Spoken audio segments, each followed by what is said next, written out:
This is Compose Your Comeback. Real stories, real resilience. Because when life knocks you down, the only way forward is to get back up.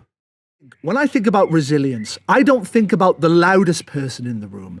I think about the person who quietly never let another person fall through the cracks. This is my grandfather's story in his own words.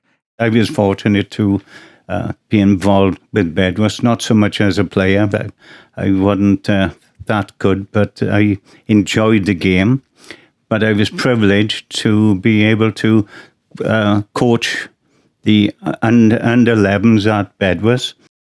And we had quite a good season, and we went on to end up in the final of the first mini rugby tournament in the Arms Park in Cardiff, and by all the reckoning, we were fourth. And it was schools who had 50 to 100 children to pick from, and I had 18. He never focused on what they didn't have, just what they could become.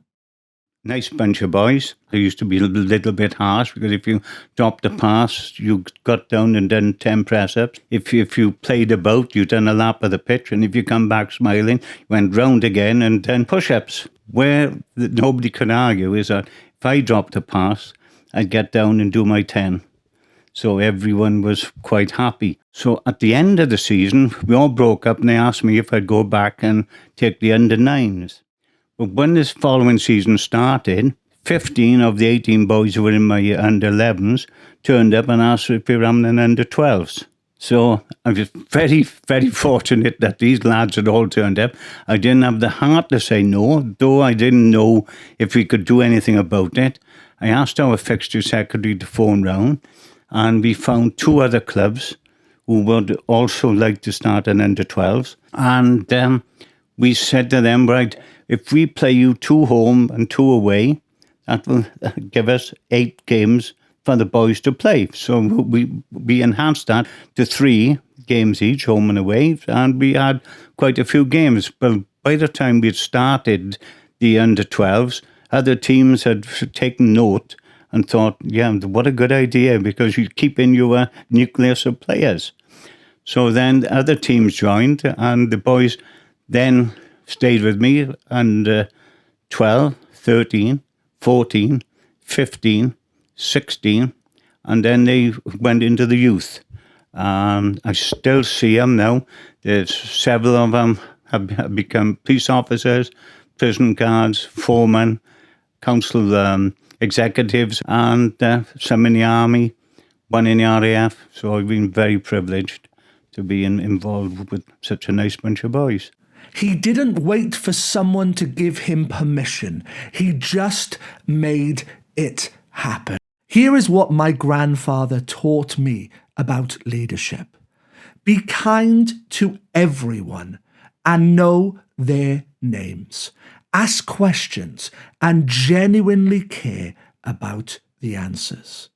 Help someone, even if they're not your responsibility. Never ask someone to do something you wouldn't do yourself.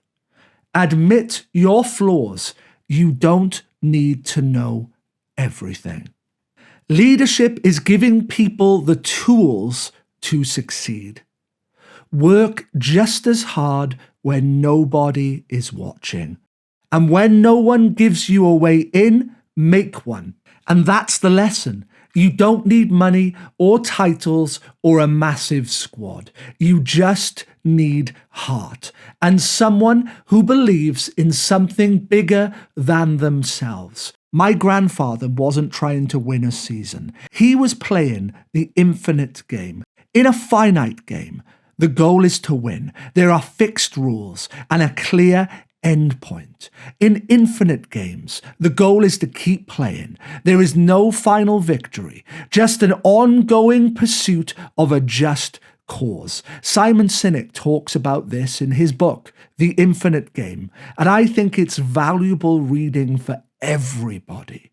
My grandfather lived that every day. He showed up, not for applause, but because it mattered. He knew the game would never be over. My grandfather told me he had had a brilliant life. How many people, hand on heart, can truly say that they have gone through their days and got to the end and had a brilliant life with no regrets? He is one of the rare ones. If I could bottle that, I would be richer than Elon Musk. I would be a gazillionaire. That, I think, is the ultimate quest on this earth, to live a happy and fulfilled life and mean it. He kept standing back up, especially when no one was watching. He showed up not for applause, but because it mattered. He didn't try and create a legacy, but that's the thing about good people. They leave one behind anyway. Thanks for watching. If this hit home, subscribe and share. Someone else may need to hear this story.